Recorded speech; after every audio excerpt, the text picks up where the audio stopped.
Madden Benz Unfiltered for this week, a week after the Pittsburgh Steelers break a 58-game drought and post 400 yards of offense in one football game. A drought that coincides with Matt Canada's tenure as the offensive coordinator of the Pittsburgh Steelers, which has come to an end, and it appears, Mark, mercifully so, all is unfettered now. All is broken out. The offense is ready to go. The offense is ready to bust free and maybe score a 17th point next week.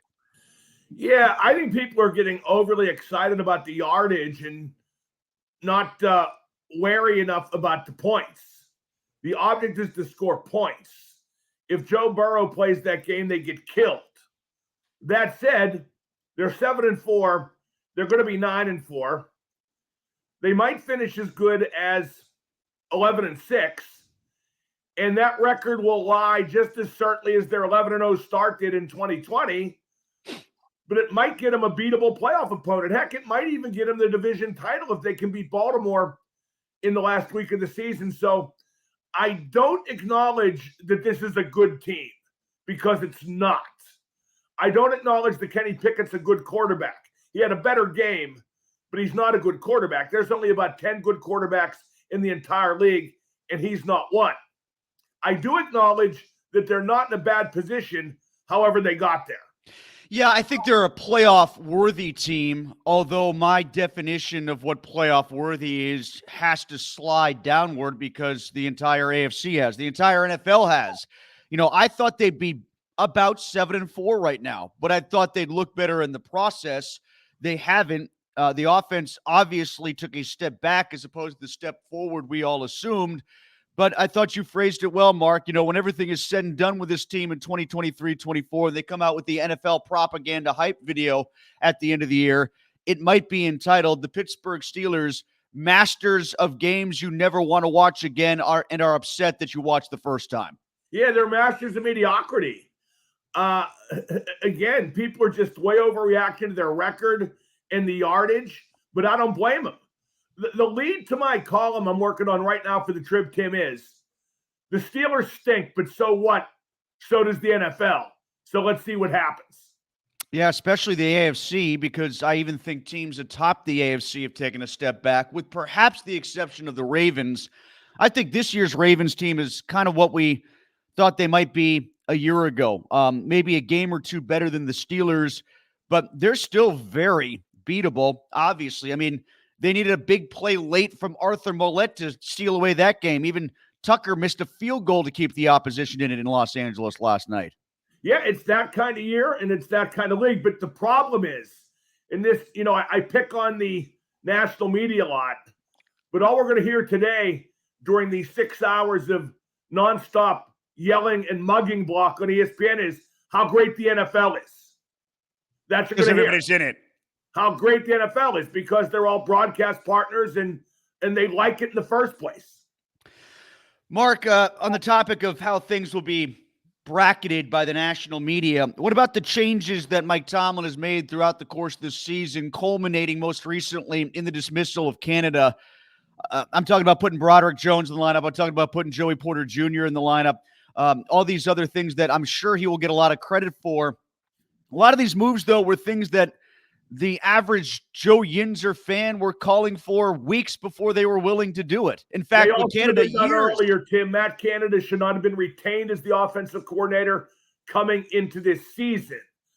Broderick Jones should have started from game one. The ascent of the running game coincides exactly with his insertion at right tackle, which means it's not really coincidence. Joey Porter Jr. did a pretty good job yesterday on Jamar Chase. So, you know, I just don't think there was some magic formula like the Steelers pretend there is, that they knew exactly when to enact these moves. Dumb luck is all. Mark, how about the coordinator change? What tangible things did you see from the Steelers that at least allowed them to move the ball better before they got in the red zone? Oh, it's simple. They didn't use the jet sweep at all, which was a good PR move. Don't use the signature failure move of your predecessor. They used the middle of the field right off the bat. Play action down the middle to Freiermuth. They resuscitated Freiermuth. He was a dead man walking within the context of the prior scheme because he couldn't block and they weren't throwing to him. The one thing they didn't change, they were 1 for 4 in the end zone, Tim, and when they got there, they did the time-honored Tomlin tradition of laying up and making sure you get 3. Yeah, the red zone stuff was, I think if they convert the first red zone opportunity, it changes everything. It changes our perspective of a lot of things. But once they got there, it looked like they were so rarely there that they weren't used to it. I mean, that's the way it came across, and that's pretty much the way it's been because they've had so few red zone opportunities. I thought, when the post-game press conference was being held, not only with Tomlin, but with everybody, every person that was spoken to was taking great pains so as to make it look like the changes in the betterment was not directly about Matt Canada's absence. They were talking around everything. But one thing I did like, I don't know the point of that either. Why would you feel the need to do that? Just to protect him, try to be. Why? Who cares? He's gone. I don't. I mean, that's why I'm trying to get to the root of what was better. Why would they? Because they just don't want to look like, they're reveling in his absence, I guess. They don't want to throw dirt on the grave, I guess is what it comes down to. Well, if his absence doesn't matter, then they should have retained his services. Well, no, clearly it matters. I just don't think personally they're trying to turn it into let's kick Matt out the door kind of thing. But, I think, Tim, we should always remember that 95% of the people in that organization are absolute nitwits. Okay, well, what did they do smart enough then once he was gone? I thought the whole thing that you heard from Mike Tomlin about changing the throwing angles and changing the release points from Pickett, that was something. Moving the pocket so he had better sight lines, I think, was one thing. Jaylen Warren almost fighting himself, but eventually getting to the point of admitting that, yeah, they took more risk on plays. You said PR about no jet sweeps. I'll give you PR too. The very first play of the game was over the middle to Pat Freiermuth. 2 things that people have been crying for nonstop. Like I mentioned, off-play action as well. I buy the part about moving the pocket. I don't buy the part that in 1 week they taught Kenny Pickett to be Patrick Mahomes by changing his arm angle. Okay, that's that's I don't buy that for a second. No, I just think that they put an emphasis on him getting in places where he's not trying to see over the line of scrimmage as much, throw through clouded windows as much. I think that was smart if they thought that was an issue before, and maybe that's part of the reason he was more accurate. And let's face it. I still don't think he had a great game. He had a better game. I mean, when you set the bar as low as he has during his entire career, yesterday looks great. For most quarterbacks, it's just an average game. Disappointing because he got no touchdown passes, although the one to Deontay should have counted. And Tim, as I noted in my Trib column, Pickett now stands only 18 touchdown passes behind league leader Josh Allen. Could have been 17, except for Deontay and Tomlin not reviewing and the rest. Yeah, let's get to all that. And Steelers fans do want to hear from you in the wake of the Steelers' victory. How much do you put the change in coordinator on where the Steelers were? And that was 400 yards for the first time since this coordinator was hired. Coincidence? Yes or no? One thing that has to come into play, the fact that they're playing a really crappy defense from Cincinnati. Cincinnati very disappointing on defense this year. Even with the Burrow thing, I thought they'd be better defensively. They are not. That defense stinks. But let's get to Deontay Johnson. Okay, one last quick thing about the yardage versus points. Not only did the Steelers gain 421 yards, they had the ball for 37 minutes. Yeah. For all that to happen, the possession, the yardage, and only get 16 points is in its own weird way a monumental accomplishment.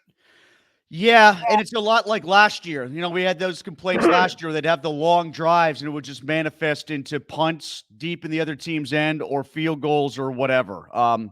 It felt like last year. But I want to get to Deontay Johnson and that first call. Yes, Tomlin should have reviewed it. Maybe he didn't want to admit this, but I think what was going through his head was, even if I review it, they're not going to give it to us anyway because of the way that rule is interpreted. Even though the officials aren't supposed to interpret it like they did with Jesse James. Yeah, every officiator does that. I don't buy that, Tim. They for sure would have given him the touchdown.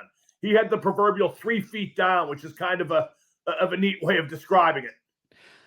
Well, I know that. Sterator pointed it out. I thought that. And I think it's very obvious if they throw that same pass and have that result in the middle of the field, that's a fumble. it's possession and a fumble. Well, right. But the way that the officials look at the end zone so differently, you're still supposed to catch the ball and hand it to a fan before you figure out the possession has been lost. I disagree. Well, put it this way.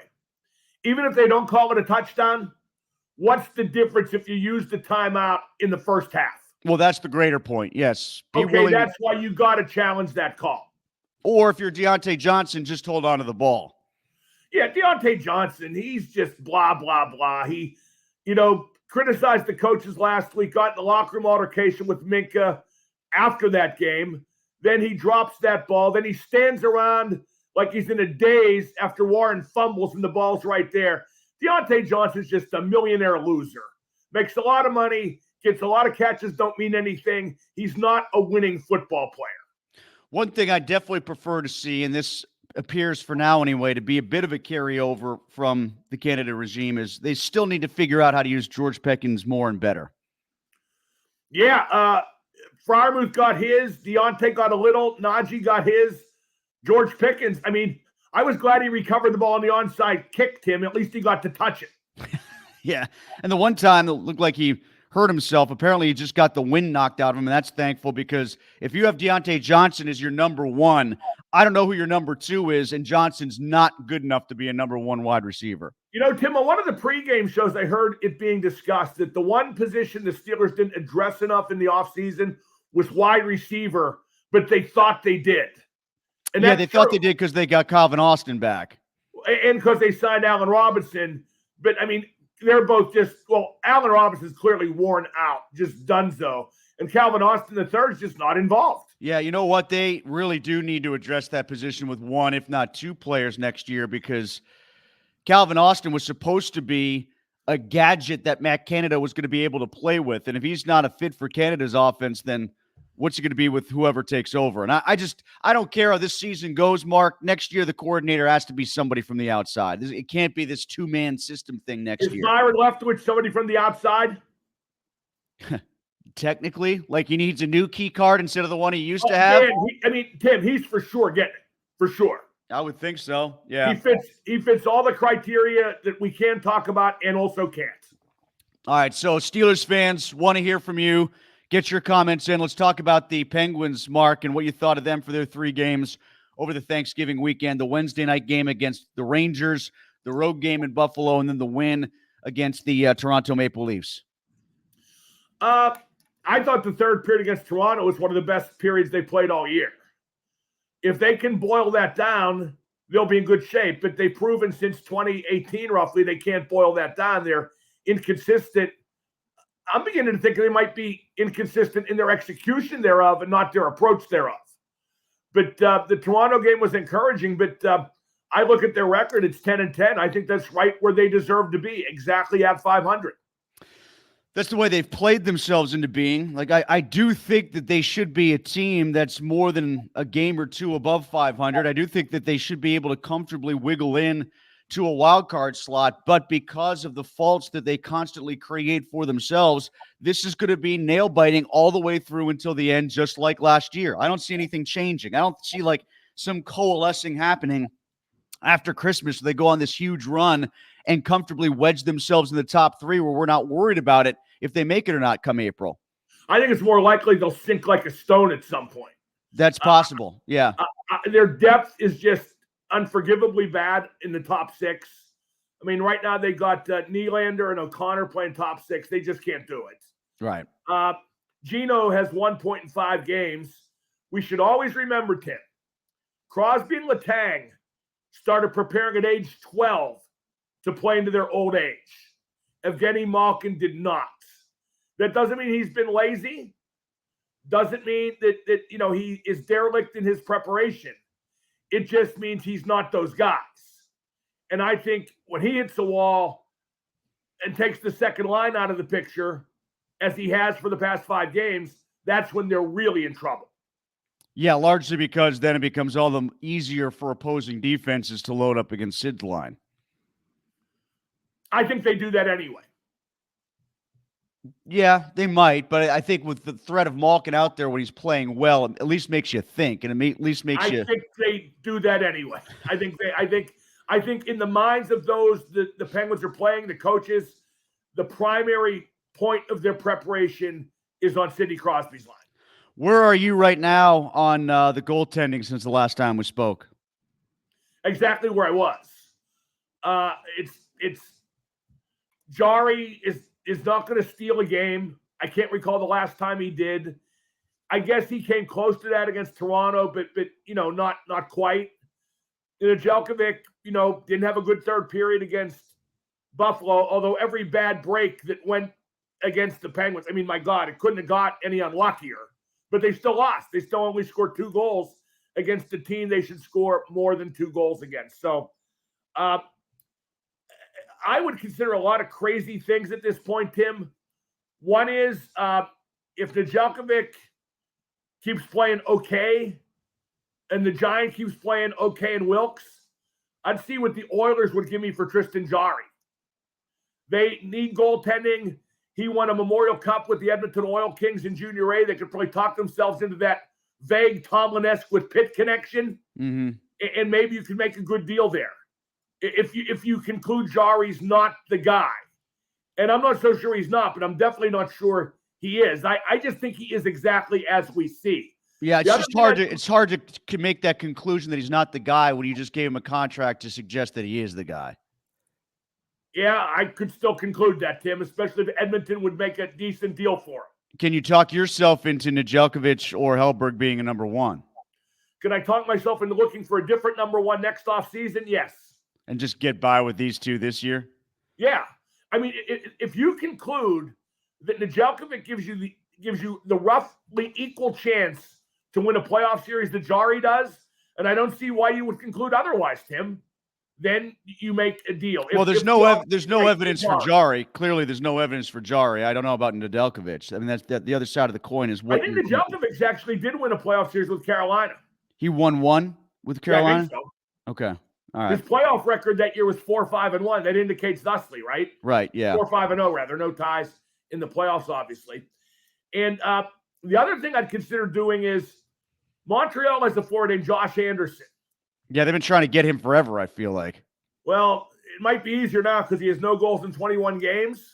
Like Raquel? Yeah, well, I would consider a swap of Raquel for Anderson. Well, actually, I wouldn't consider that, Tim. I'd do that within 30 seconds of them having called me to offer. I'd consider Rust for Anderson, too. And if the Canadians gave something back, I'd even consider Gensel for Anderson plus something. I don't know. I wouldn't go beyond Raquel, honestly. I mean, unless like the Raquel. I was given, you know why? Nobody liked James Neal for Patrick Hornquist either, but to put an important guy in front of the net on the power play. I don't know. I did like that because I liked Hornquist and I liked somebody who could actually be a net front presence. I understood Anderson that. Can. Yeah, that I understand that. I get as I wrote in my Trib column on I think it was Sunday. The Penguins and the fans and in the media have to get past the notion that, okay, we can fix this team without a coaching change or trading any good players. We can organically fix it through like nickel diming, and that can't happen. We've proven it can't happen. For this team to change, even if it winds up being for the worse, you have to make big moves. Finally, Mark, before we get to some comments here, has Pat Narduzzi fired anyone else during Madden Benz Unfiltered? Or are they just waiting for the next Steelers game to start at 1:04? That is such a tremendously on-brand chicken scratch move by Narduzzi to fire the offensive coordinator literally during the Steeler game. I wonder if he might not now hire Matt Canada.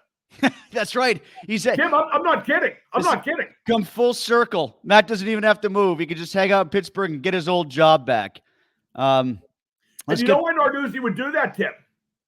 That would be a built-in lightning rod to detract from his failure if Canada's the OC next year. Yeah, I just feel like the only guy who was more down on Matt Canada by the time he left was Pat Narduzzi than Steelers fans. I mean, like he really kind of kicked his butt out the door and said, well, I shouldn't say that. Canada left for what amounted to a better job.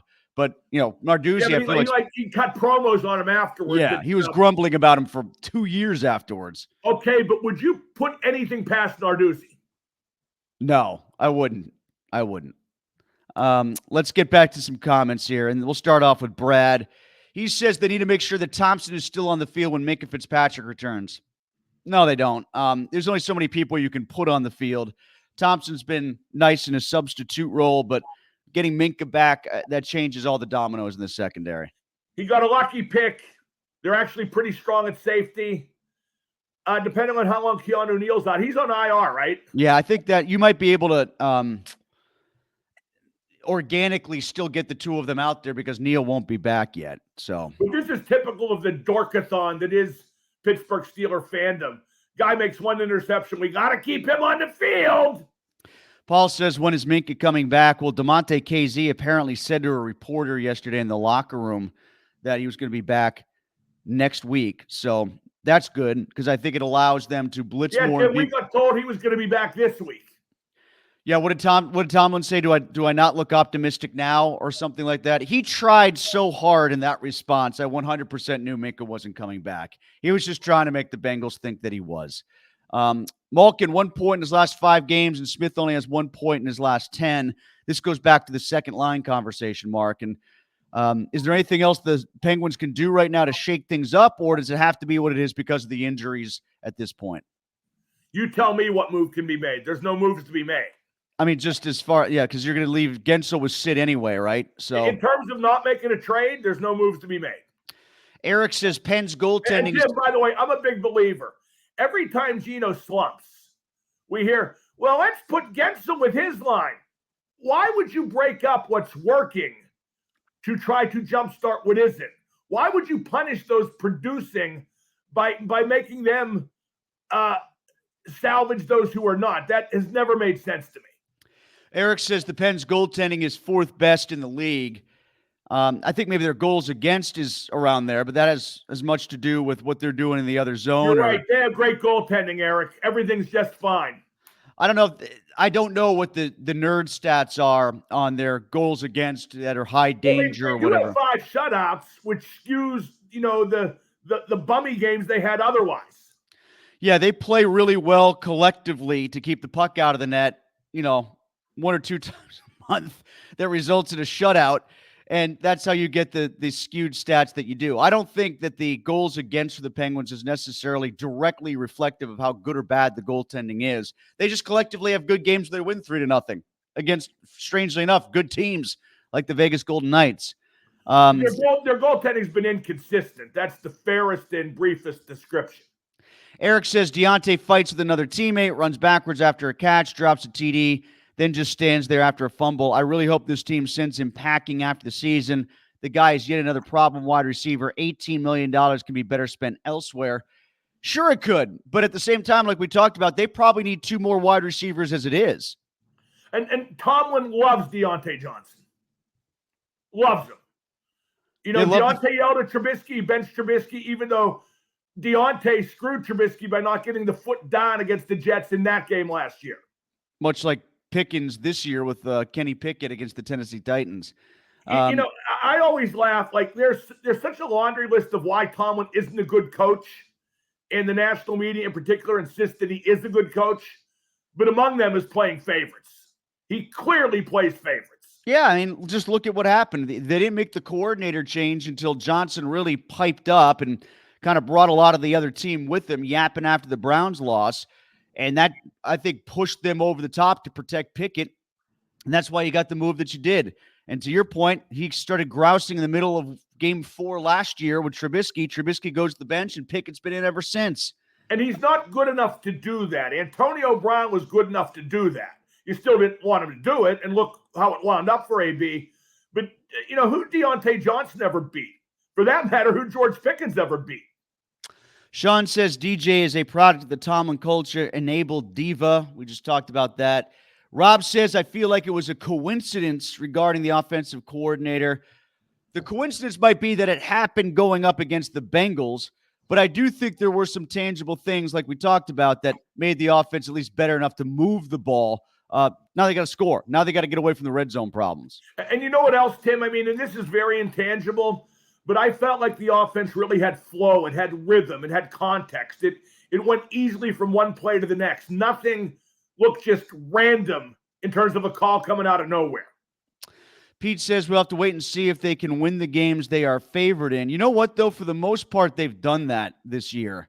And not only that, Tim, there's no way they could lose to Arizona or New England. There's just no way. As bad as the Bengals were without Burrow, those two teams are both a lot worse. They will have trouble scoring at all on the Steelers. Arizona's terrible against the run. At least they were yesterday. They gave up like 200 and something yards to the Rams. The Steelers should be able to run all over them. I'm not afraid of them at all. Thursday night game, short week against Belichick. That could be one of those 10-7 games that they lose potentially, but I think New England's really bad, and they should win even if they play badly. Tim, I think we're looking at an all-time stinker against New England on Thursday night. Do you think that could be the end of Thursday Night Football, Mark? Could Patriots-Steelers be so bad in front of an audience big enough with those two fan bases that they just say, you know what? Everybody else is right. We can't do this anymore. No more Thursday night games. Carissa Thompson will just tell us at halftime what a great game it is, and we'll believe her. Carissa Thompson will say it's 28-21 at halftime. Now Ryan Fitzpatrick with his analysis. The Steelers, again, just get back to the basic premise of our discussion from the jump today. They're 7-4, but that lies. But the league's terrible. Tim, you could break things down, I'm sure, statistically to prove I'm wrong. But I think football is entertainment. Entertainment is all about the eye test. And I see bad football almost every time I turn on the TV. Yeah, I think Tom Brady was right. I know Alex Smith pushed back on it, but, Tom Brady was right about the state of the league. And I see bad quarterbacking, too. I think there's legitimately 9 or 10 good quarterbacks in the league. And they keep trying to protect the quarterbacks more and more so that they stay healthy. But, if every quarterback is throwing 40 times every game, they're going to get hurt more often. It's just the nature of the business if you're going to do that. They just never threw so much back in the day. That's why you had fewer quarterbacks playing back then. And Robbie says to beat a bad Bengals team having a lost year, and is that supposed to be impressive? Steelers fans are too easy. And I think that speaks to that's true, but you got to do it. You got to do it. You should never be ashamed by a win. You should never be ashamed by being 7-4. That doesn't mean people like us can't see right through it. But it beats the bejesus out the alternative. You just have to, if you're somebody who looked at them logically and said they could be between a 9 and 10 win team, they needed to be about a 7-win team by now. And would you, if you had the opportunity to play against any one of the division leaders right now on their home field, would you pick the Steelers to win a road playoff game? No. I wouldn't yet. That's and then they are where they're exactly where they're supposed to be. Back in the playoffs, but maybe not good enough to win a playoff game. Well, if you're looking at, the big picture, what they have to do to actually achieve something this season, because making the playoffs and losing in the wild card round won't be an achievement no matter how it's painted. To have a chance of legitimately accomplishing something, they need to win the division. And that's not out the question. Okay, they played Baltimore the last game. It could come down to that. So to actually accomplish something, they need to win the division. All right, Mark, before we go, what are you doing in New York this week? Rangers, Red Wings Wednesday, Knicks, Pistons Thursday, Kiss Friday and Saturday. It's going to be a whole lot of Madison Square Garden, Tim. Madison Square Garden more so than NBA. Will this be the only NBA game you'll watch this year? I go to one a year. When I go to the Garden for a concert or to see the Penguins, I always try to tie it in so I can see a Knicks game. I'm not a Knicks fan. I kind of casually observe, but I couldn't even tell you. They have one really good guy. What's his name? Is Randolph back? Oh, no, they've got RJ, what's his name, from Duke. Yeah, so in other words, you don't know either. Yeah, I don't follow the NBA. Right, no. And so, I know Willis Reed quit. He was hurt, but he played and then he quit. But I like Barrett, RJ Barrett, Julius Randle. There we go. There you go. I like the atmosphere of the Garden. Well, they got Brunson now. I forgot about him. And the Knicks fans are different. Like, you literally see, like, Spike Lee there, people like that. If you see Spike Lee, will you go up and talk to him? Tim, you don't get nowhere near those seats unless you have those seats. I thought you might have those seats. You never know. No. I'm in the there's like an overhang way at the top. Yeah, It's a great, I forget what it's called. They have the bridge. Yes, yeah. I'm on the bridge. I sat under that last year for the NCAA tournament. I'm on the bridge for the Knicks. I am front row in the corner for the Rangers. Like near the glass? On the glass, yes. So we'll see you on the glass for the Rangers game. If it's on TV, yeah. All right, we will check. Will you be banging on the glass? I'll be holding up a sign says "Imprison Truba." Mark Madden. How about that, by the way? What? He hit that guy in the head with the stick. You see that? Oh no, I didn't see it. When was that? Oh yeah, I think Saturday night. He almost beheaded him. But of course, it's kind of swept up. It's not going to be like a McSorley thing, is it? It looked very close to a McSorley thing, but it won't be because they're just so used to letting him get away with it. The worst thing the NHL ever did was hire a goon from the trailer park capital of the world, Washington, PA, to oversee their discipline. Just an incredible. I mean, I know Sterators from there, but still.